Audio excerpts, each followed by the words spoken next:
The Uncle and Nephew.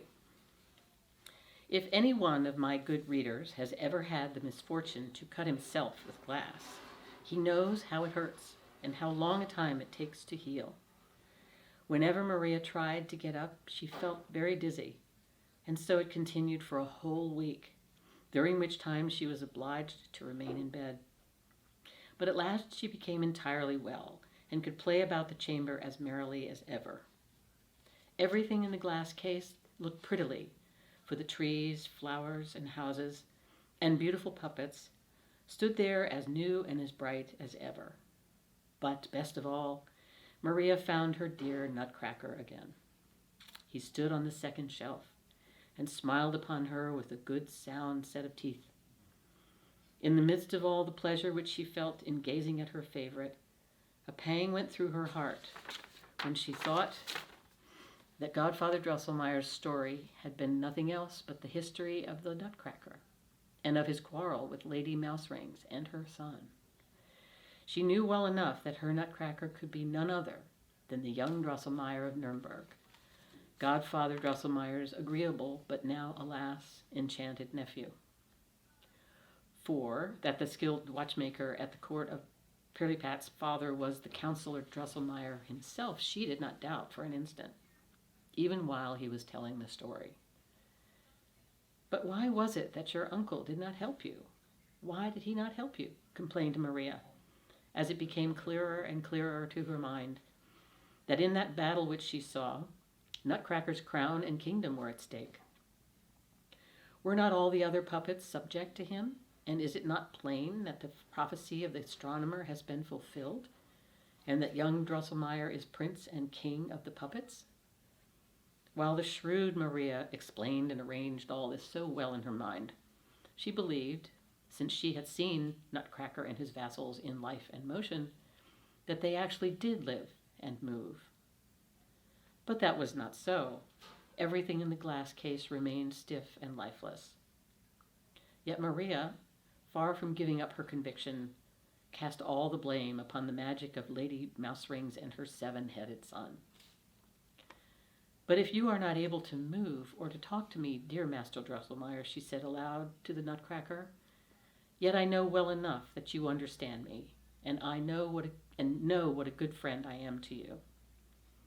You may depend upon my help, and I will beg of your uncle to bring his skill to your assistance whenever you have need of it. Nutcracker remained still and motionless, but it seemed to Maria as if a gentle sigh was breathed in the glass case, so that the panes trembled, scarce audibly indeed, but with a strange, sweet tone. And a voice rang out like a little bell, Maria mine, I'll be thine, and thou mine, Maria mine. Maria felt in the cold shuddering that crept over her a singular pleasure. Twilight had come on. The doctor with Godfather Drosselmeyer entered the sitting room, and it was not long before Louise had arranged the tea table, and all sat around talking cheerfully of various things. Maria had very quietly taken her little armchair and seated herself close at Godfather Drosselmeyer's feet. During a moment when they were all silent, she looked up with her large blue eyes in the counselor's face and said, I know, dear Godfather Drosselmeyer, that my Nutcracker is your nephew, the young Drosselmeyer of Nuremberg, and he has become a prince, or king rather, as your companion the astronomer foretold. All has turned out exactly so. You know now that he is at war with the son of Lady Mouserings, with the hateful Mouse King. Why do you not help him? Maria then related the whole course of the battle just as she had seen it, and was often interrupted by the loud laughter of her mother and Louise. Fred and Drosselmeyer only remained serious. Where does the child get all this strange stuff in her head? Said the doctor. She has a lively imagination, replied the mother. In fact, they are nothing but dreams caused by her violent fever. That story is not true, said Fred. My red hussars are not such cowards as that. If I thought so, sword and daggers, I would make a stir among them. But Godfather Drosselmeyer, with a strange smile, took little Maria upon his lap, and said in a softer tone than he was ever heard to speak in before, "Ah, dear Maria, more power is given to thee than to me, or to the rest of us. Thou, like Pirlipat, art a princess born, for thou dost reign in a bright and beautiful kingdom. But thou hast much to suffer if thou wouldst take the part of the poor misshapen Nutcracker. For the Mouse King watches for him at every hole and corner.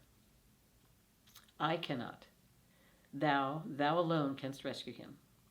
Be firm and true." Neither Maria nor anyone else knew what Drosselmeyer meant by these words, and they appeared so singular to Dr. Stahlbaum that he felt the counselor's pulse and said, "Worthy friend, you have some violent congestion about the head. I will prescribe something for you." But the mother shook her head thoughtfully and spoke. "I feel what it is that the counselor means, but I cannot express it in words."